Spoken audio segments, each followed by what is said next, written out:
India backward classes union जिंदाबाद जिंदाबाद। All India backward classes union जिंदाबाद जिंदाबाद। All India backward classes union जिंदाबाद जिंदाबाद। सुप्रीम कोर्ट का मंडल फैसला लागू करो लागू करो। सुप्रीम कोर्ट का मंडल फैसला लागू करो लागू करो। वोट हमारा राज तुम्हारा नहीं चलेगा नहीं चलेगा। वोट हमारा राज तुम्हारा नहीं चलेगा नहीं चलेगा। सुप्रीम कोर्ट का मंडल फैसला लागू करो लागू करो। सुप्रीम कोर्ट का मंडल फैसला लागू करो लागू करो। All India backward classes union जिंदाबाद जिंदाबाद। वोट हमारा राज तुम्हारा नहीं चलेगा नहीं चलेगा। वोट हमारा राज तुम्हारा नहीं चलेगा नहीं चलेगा। All India backward classes union जिंदाबाद जिंदाबाद। All India backward classes union जिंदाबाद जिंदाबाद।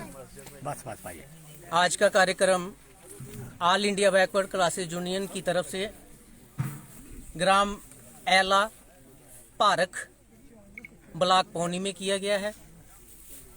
इसमें हमारे समाज ओबीसी समाज के लोग दूर दूर इलाके से यहाँ इकट्ठे हुए और उन्होंने 27% आरक्षण की मांग सरकार के आगे रखी। जाति आधारित जनगणना की मांग सरकार के आगे रखी। ये कार्यक्रम यहाँ के स्थानीय लोगों द्वारा आयोजित किया गया था ओबीसी बैकवर्ड क्लासेस यूनियन की तरफ से। पूरी तफसील से हमारे साथ all India backward classes union के जनरल सेक्रेटरी प्रोफेसर कालिदास जी हैं। आगे इस कार्यक्रम के बारे में विस्तार से ये बताएंगे। मैं professor Kalidas all India backward classes union का जनरल सेक्रेटरी। आज का प्रोग्राम यहाँ अला भारत में हमने रखा हुआ है, जिसका मकसद सिर्फ यही है कि सुप्रीम कोर्ट का जो मंडल फैसला 1992 में हुआ वो पूरे देश में लागू हुआ, तमाम स्टेटों में लागू हुआ, लेकिन जम्मू कश्मीर के अंदर जितनी भी सरकारें रहीं, जितनी भी पॉलिटिकल पार्टी की सरकारें रहीं, उन्होंने इसको लागू नहीं किया। वो बहानाबाजी करते रह के आर्टिकल 370 का, लेकिन 370 के अंदर कोई ऐसी क्लाज नहीं थी जो लोगों के कॉन्स्टिट्यूशनल राइट्स को रोकती, मगर इन्होंने उसको रोक कर रखा। 2014 की लोकसभा की इलेक्शन में prime minister Modi ji as prime minister candidate बनकर आए। उन्होंने 1 दिसंबर 2013 में जम्मू में एमए स्टेडियम में उन्होंने पहली रैली की, जिसमें उन्होंने वादा किया कि अगर आप हमें वोट दोगे हम आपके अधिकार आप तक पहुंचाएंगे। उसके बाद उन्होंने हीरानगर में 24 मार्च को रैली की, वहां भी उन्होंने ऐसे ही किया। हर जगह उन्होंने रैलियों में यह आश्वासन दिया कि बैकवर्ड क्लासेस के लोग अगर हमें वोट देते हैं तो हम उनके अधिकार उन तक पहुंचाएंगे। ये सारा कुछ हो गया। लोगों ने, ओबीसी के लोगों ने खुले दिल से उनको वोट दिया, थम्पिंग मेजॉरिटी से वोट दिया, लेकिन उनके साथ बहुत बड़ा धोखा हुआ। जो कुछ प्रधानमंत्री जी ने कहा वो अभी तक पूरा नहीं हुआ।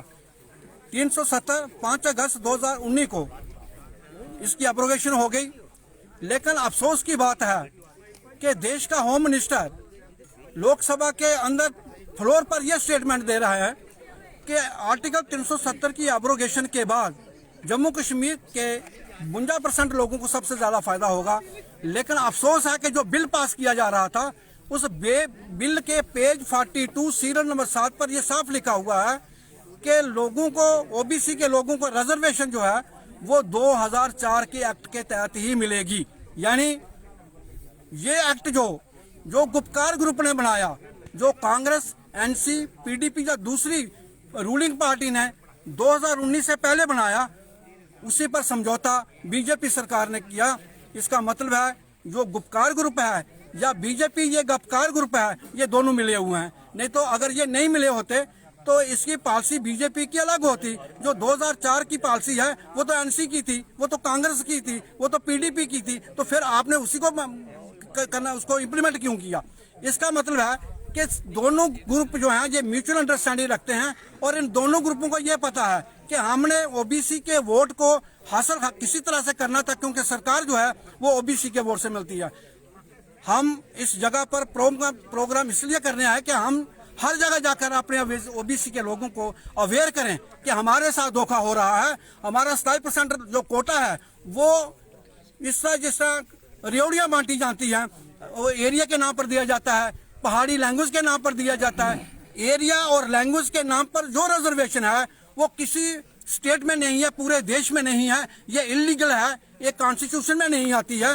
ये एक बहुत बड़ा धोखा किया जा रहा है। और ये जो रिजर्वेशन दी जा रही है पहाड़ियों के नाम पर, ये रिजर्वेशन जो एरिया के नाम पर दी जा रही है, ये 27% ओबीसी का कोटा काट कर दी जा रही है। हमें कमजोर किया जा रहा है, हमारा हिस्सा नहीं दिया जा रहा है। मैं तमाम ओबीसी के लोगों को पूरी स्टेट के अंदर मैं ये कहूंगा कि आने वाली इलेक्शन में हम अपना कीमती वोट कभी भी किसी को नहीं देंगे। हम अपना वोट जो है वो अपने कैंडिडेट को देंगे, अपने ओबीसी के कैंडिडेट को देंगे, अपने कैंडिडेट को देंगे, जो इंडिपेंडेंट खड़ा होगा उसको वोट देंगे। और इसके लिए मैं तमाम ओबीसी को अपील करूंगा कि अपने वोट को संभाल कर रखो। यह वोट हमारा है। जो लोग ओबीसी के मुख्तलिफ सियासी पार्टियों में काम कर रहे हैं उनको यह समझना चाहिए कि वो दूसरे के खेत में काम कर रहे हैं। वो खेत आपका नहीं है। उस खेत में जो भी पैदा होगा वो खेत वाले का होगा, आपका नहीं होगा। आप अपना वक्त जाया कर रहे हो। तमाम लोग ओबीसी के जो लोग मुख्तलिफ सियासी पार्टियों में हैं, वो पार्टियों में बेसिकली नहीं है, वो मोर्चों में है, वो डिपार्टमेंट में है, वो सेलों में है। उनसे उनको कुछ नहीं मिलने वाला। उनको सिर्फ उन्होंने वोट बैंक के लिए जिंदाबाद के नारे लगाने के लिए रखा है। मैं फिर अपने समाज को ये अपील करूंगा कि आने वाले वक्त में अपने कीमती वोट को संभाल कर रखो। यही आपकी विरासत है और इसी से आपका आने वाला फ्यूचर, आपके बच्चे और आने वाली जनरेशन जो है वो जिंदा रह सकती है। जय हिंद।